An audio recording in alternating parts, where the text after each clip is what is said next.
viens à mon aide. Seigneur, à notre secours. Gloire au Père et au Fils et au Saint-Esprit, au Dieu qui était et qui vient, pour les siècles des siècles. Amen. L'ange du Seigneur apporta l'annonce à Marie. Et elle conçut du Saint-Esprit. Voici la servante du Seigneur. Qu'il me soit fait selon votre parole. Et le Verbe s'est fait chair. Et il a habité parmi nous. Priez pour nous, Sainte Mère de Dieu, Afin que nous soyons rendus dignes des promesses du Christ. Daigne, Seigneur, répandre ta grâce dans nos âmes, afin qu'ayant connu par le message de l'ange l'incarnation du Christ, ton Fils, nous arrivions par sa passion et par sa croix à la gloire de sa résurrection. Par le Christ, notre Seigneur. Amen.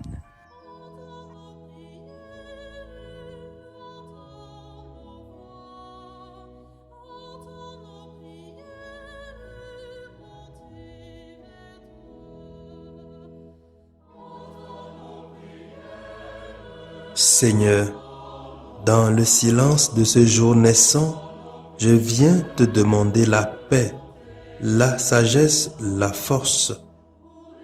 Je veux regarder aujourd'hui le monde avec des yeux tout remplis d'amour, être patient, compréhensif, doux et sage, voir au-delà des apparences tes enfants, comme tu les vois toi-même, et ainsi ne voir que le bien en chacun. Ferme mes oreilles à toute calomnie. Garde ma langue de toute malveillance. Que seules les pensées qui bénissent demeurent en mon esprit.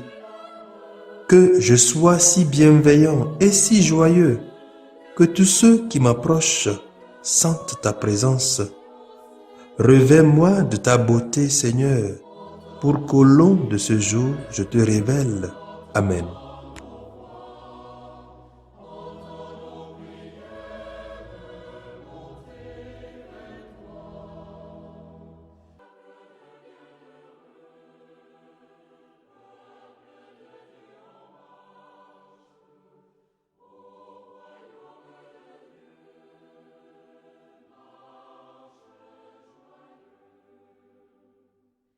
Écoutons les textes de ce samedi de la 12e semaine, lus par la sœur Diane Audrey-Réma, NDA, et commentés par le père Walter Ouamédé, SMA.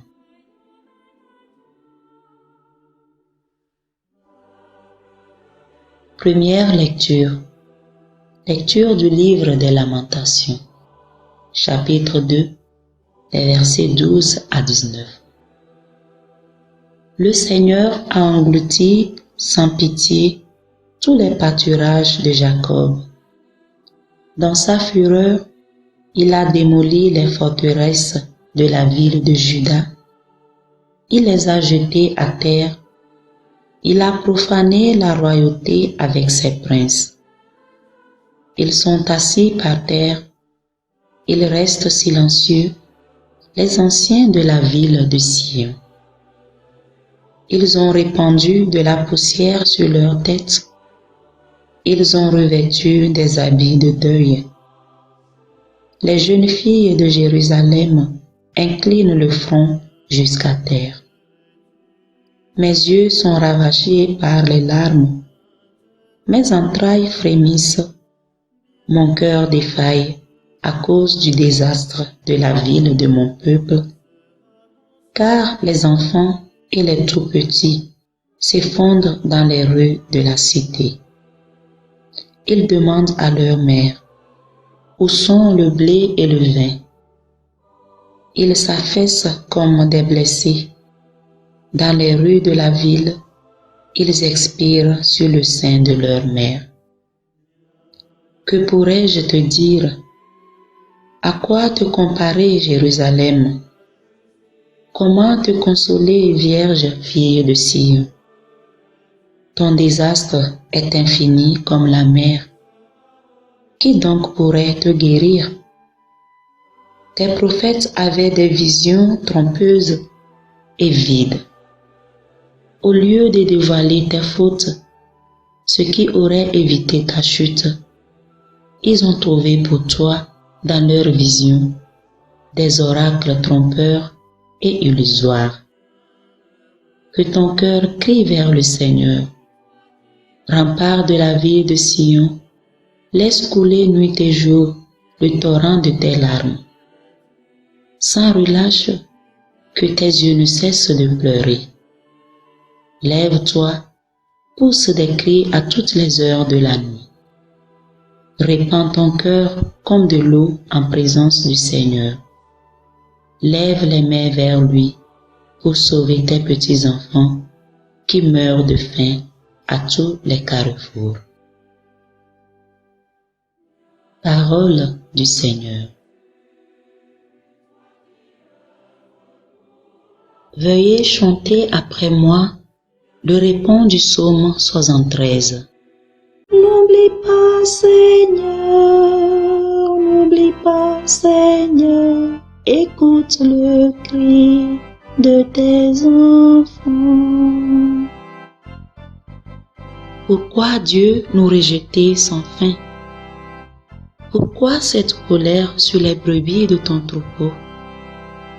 Rappelle-toi la communauté que tu acquis dès l'origine, la montagne de Sion où tu fis ta demeure. N'oublie pas, Seigneur, n'oublie pas, Seigneur, écoute le cri de tes enfants. Dirige tes pas vers ces ruines sans fin. L'ennemi dans le sanctuaire a tout saccagé. Dans le lieu de tes assemblées, l'adversaire a rugi. Et là, il a planté ses insignes. N'oublie pas, Seigneur, n'oublie pas, Seigneur, écoute le cri de tes enfants. On les a vus brandir la cognée comme en pleine forêt, quand ils brisaient les portails à coups de masse et de hache. Ils ont livré au feu ton sanctuaire, profané et rasé la demeure de ton nom. N'oublie pas, Seigneur, n'oublie pas, Seigneur, écoute le cri de tes enfants. N'oublie pas sans fin la vie de tes pauvres. Regarde vers l'alliance, la guerre est partout. On se cache dans les cavernes du pays. Lève-toi, Dieu, défends ta cause. N'oublie pas, Seigneur, n'oublie pas, Seigneur, écoute le cri de tes enfants.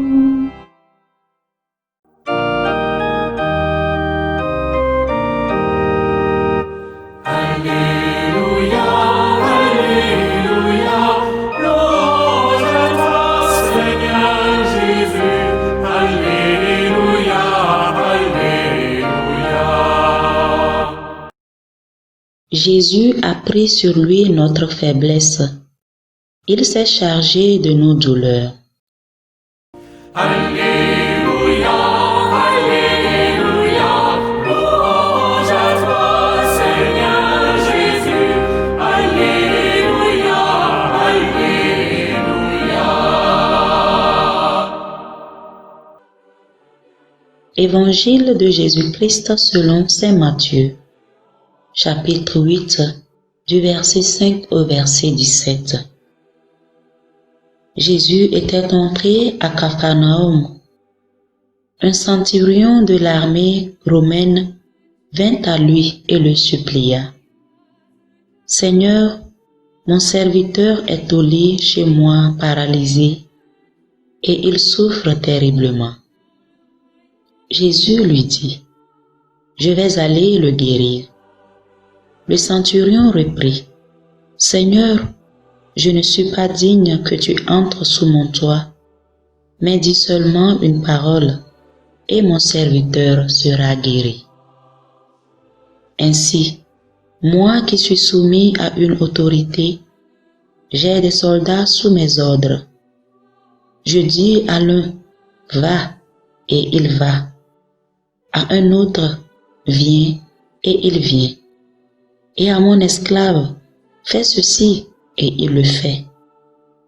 À ces mots, Jésus fut dans l'admiration et dit à ceux qui le suivaient, Amen, je vous le déclare, chez personne en Israël, je n'ai trouvé une telle foi.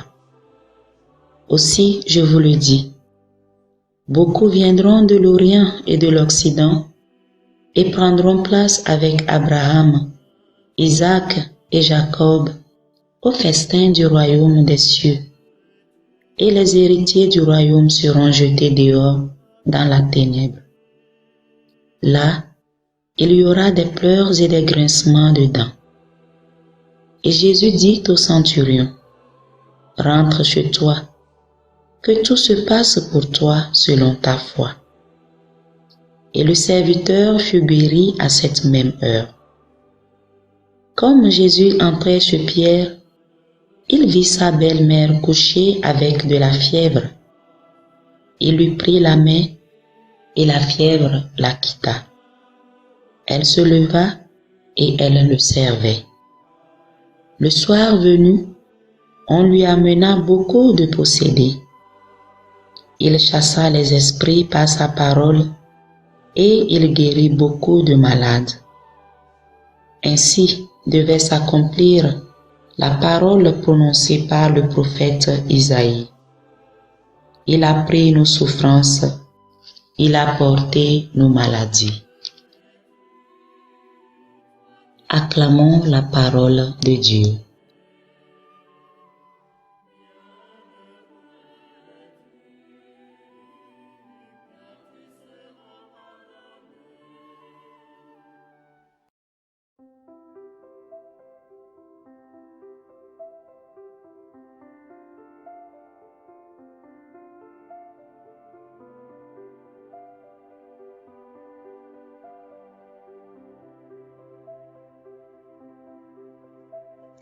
Chers frères et sœurs dans le Christ, l'évangile du jour nous propose un autre miracle de Jésus, non pas un des moindres, et il faut le remarquer, n'est que complémentaire à celui effectué hier. En effet, hier Jésus guérissait un lépreux, un juif de sa nature, et aujourd'hui, il va impacter la vie d'un centurion romain, un païen, un homme méprisé et haï par la société. Jésus, déjà à travers ces deux miracles, établit son plan d'action, son programme missionnaire.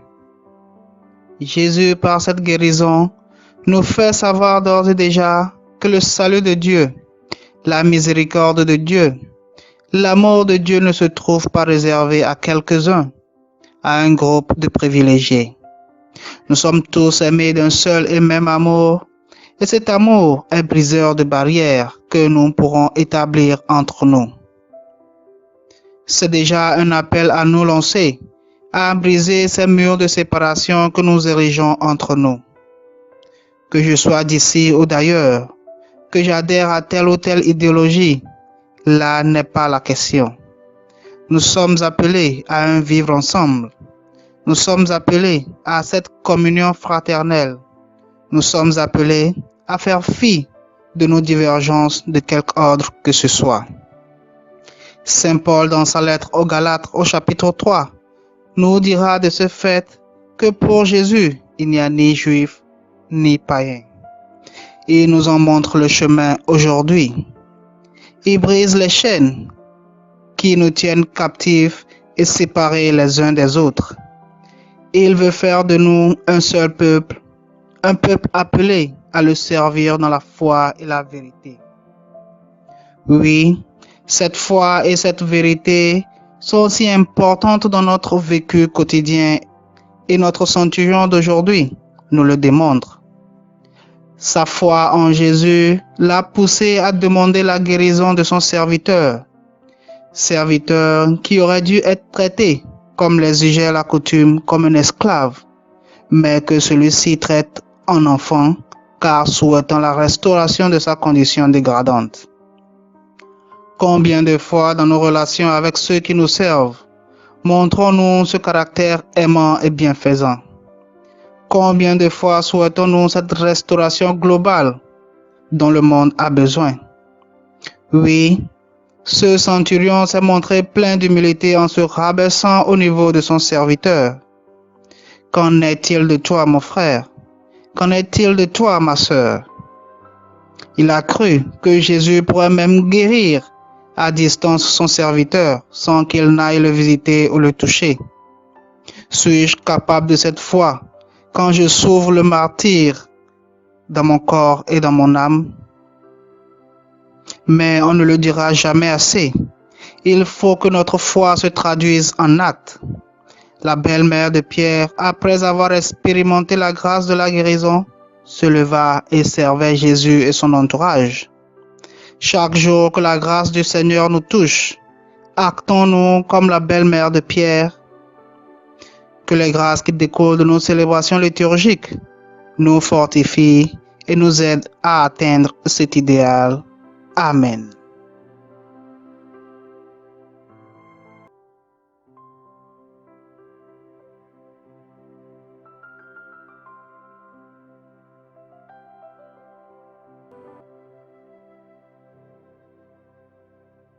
Le Seigneur soit avec vous. Et avec votre esprit. Que Dieu Tout-Puissant vous bénisse, le Père, le Fils et le Saint-Esprit.